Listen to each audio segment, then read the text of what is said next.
తెలంగాణ సచివాలయంలో మంత్రి శ్రీధర్ బాబు మాట్లాడుతున్నారు. లైవ్ చూద్దాం. గ్రోత్ రేట్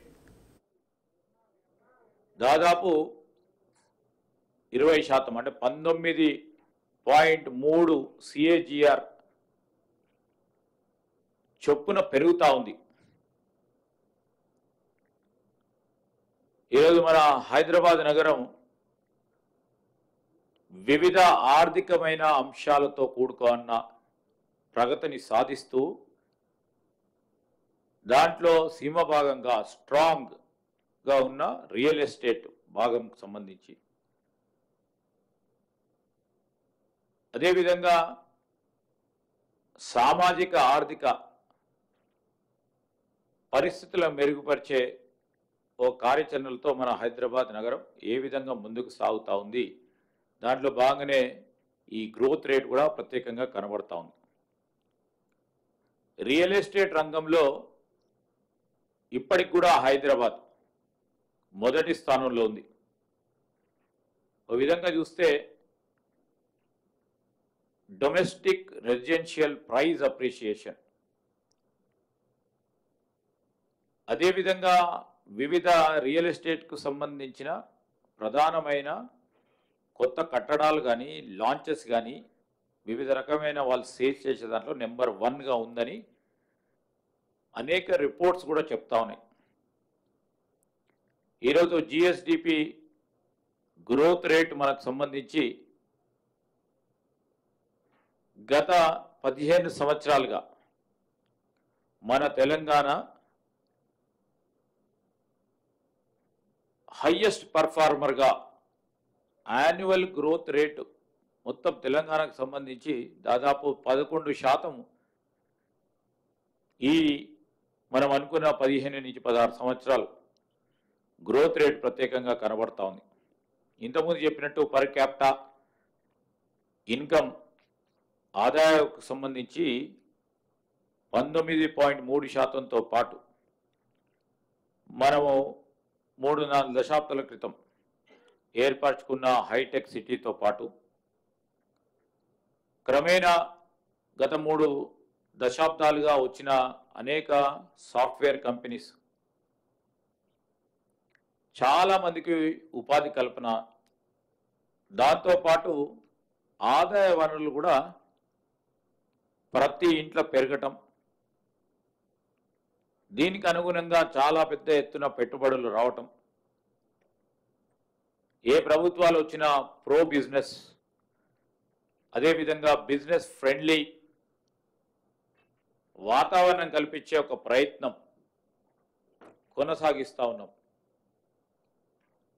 మేము గతంలో ముఖ్యమంత్రి గారు ప్రత్యేకంగా కూడా చెప్పడం జరిగింది. గత ప్రభుత్వానికి సంబంధించి కూడా మేము సిద్ధాంతపరంగా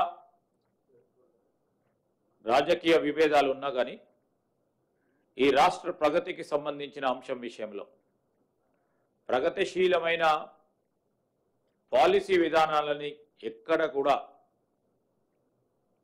మేము అబ్రప్ట్గా స్టాప్ చేయము, దాన్ని ఇంకా మెరుగైన రీతిలో ముందుకు తీసుకెళ్లే ప్రయత్నం చేస్తామని ఒక పాజిటివ్ దృక్పథంతో ఒక బిజినెస్ ఫ్రెండ్లీ ఎన్వైరన్మెంట్,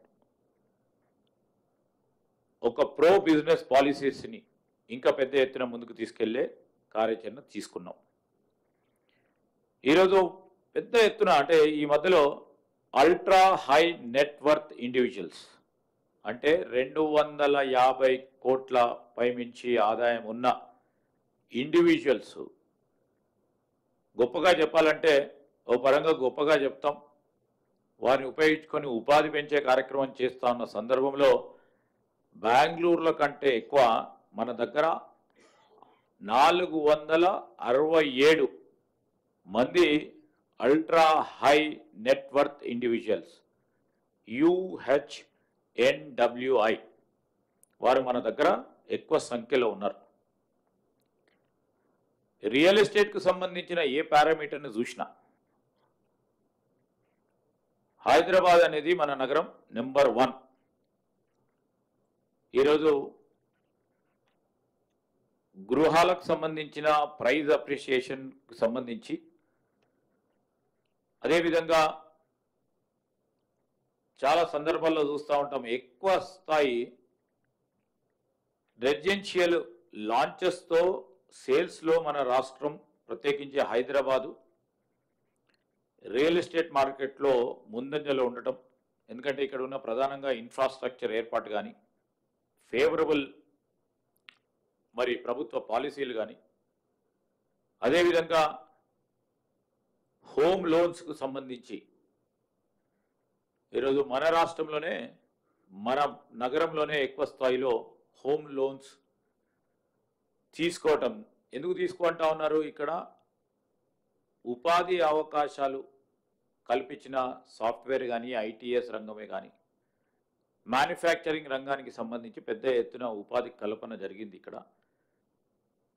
దానివల్ల కూడా చాలామంది కూడా అపార్ట్మెంట్స్ కొనటం, ఇండివిజువల్ గేటెడ్ కమ్యూనిటీస్లో ఇల్లు కొనటం, అదేవిధంగా అప్పర్ మిడిల్ క్లాస్ సంబంధించిన మరి ఆదాయ వనరులు పెరగటం దీనికి ముఖ్య కారణం.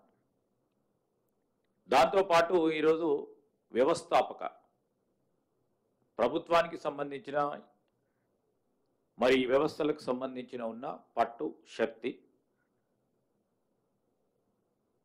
అడ్మినిస్ట్రేటివ్ గవర్నెన్స్ విషయంలో, అదేవిధంగా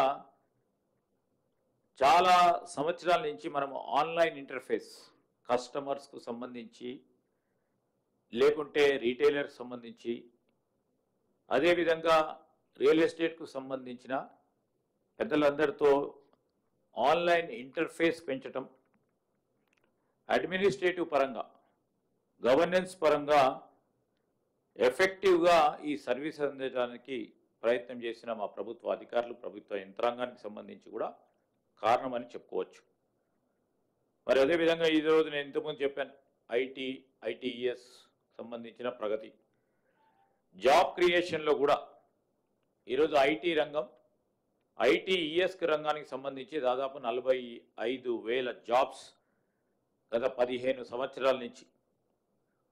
దాంతోపాటు ఇప్పుడున్న ఐటీఎస్ రంగానికి సంబంధించి దాదాపు 10 లక్షల మంది, అంటే 9.7 లక్షలకు సంబంధించిన ప్రొఫెషనల్స్ మన హైదరాబాద్ మహానగరంలో పనిచేస్తూ ఉన్నారు.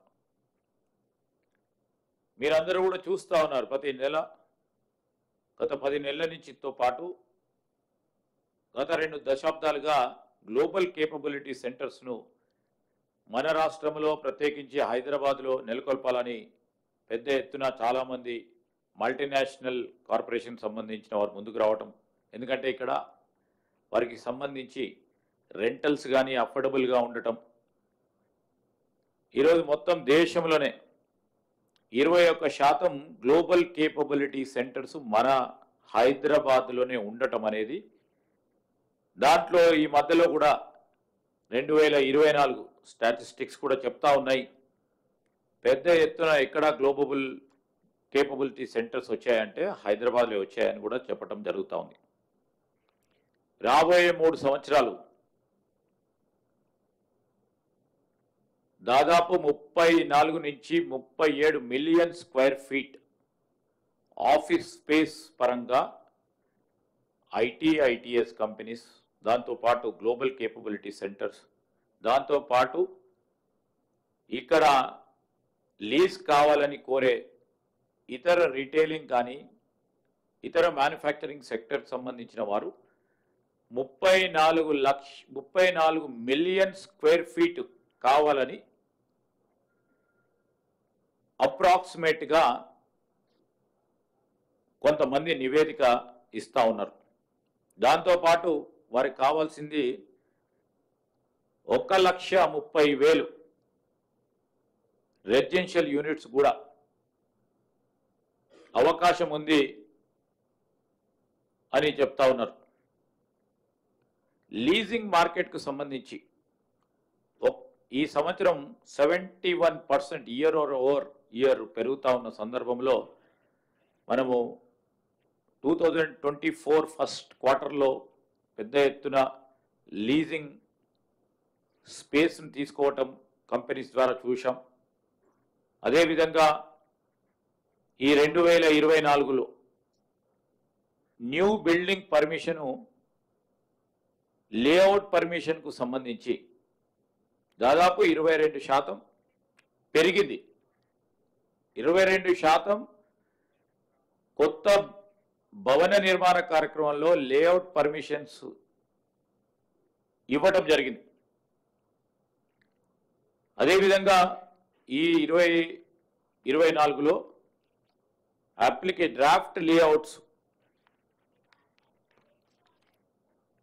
డ్రాఫ్ట్ అవుట్లెట్స్ విత్ ఓపెన్ లేఅవుట్స్కి సంబంధించి 21% పెరిగింది. ఎందుకు చెప్తా ఉన్నామంటే హైదరాబాద్ మహానగరానికి సంబంధించి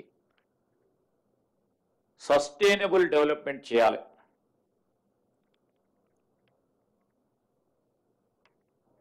సిటిజన్కు సంబంధించి మన నగరంలో ఉంటున్న వాళ్ళందరికీ క్వాలిటేటివ్ లైఫ్ ఇవ్వాలని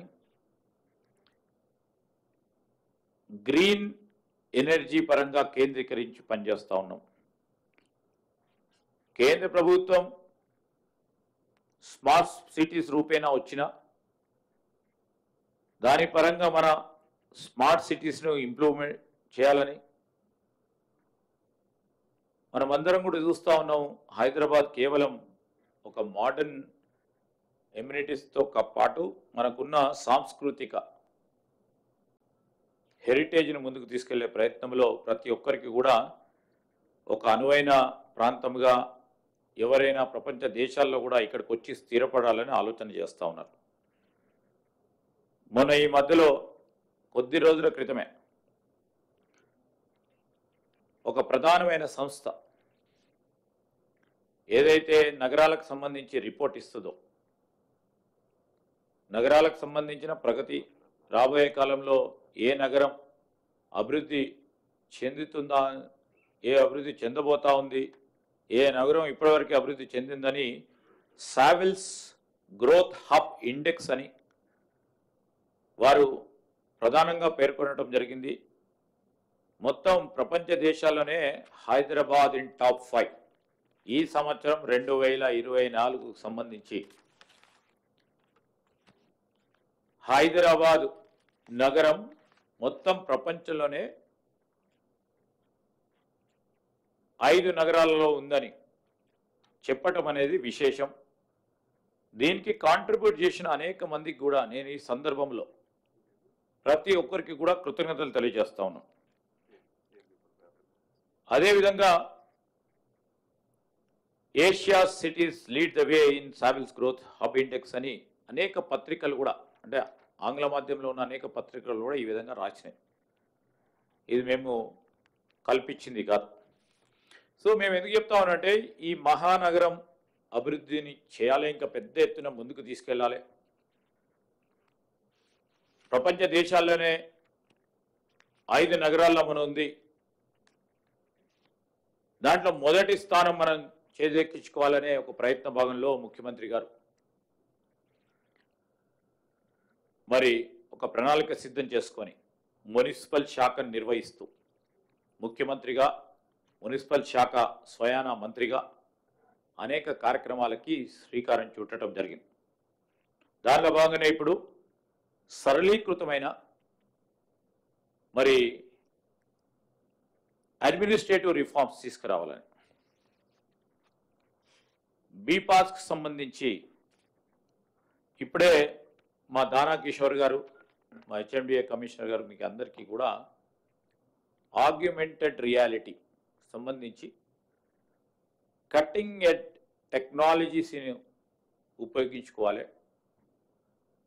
ఈరోజు ఈ డిస్రప్టివ్ టెక్నాలజీస్కి సంబంధించి మేము అనేక అంశాలతో మేము ఐటీ రంగానికి సంబంధించిన మంత్రిగా కూడా స్పష్టంగా కూడా ప్రభుత్వానికి సంబంధించిన ప్రణాళిక ఈ విధంగా ఉండబోతుంది.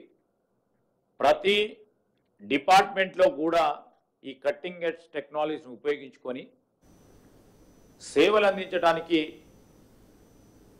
ఈ టెక్నాలజీని ఉపయోగిస్తామని చెప్పడం,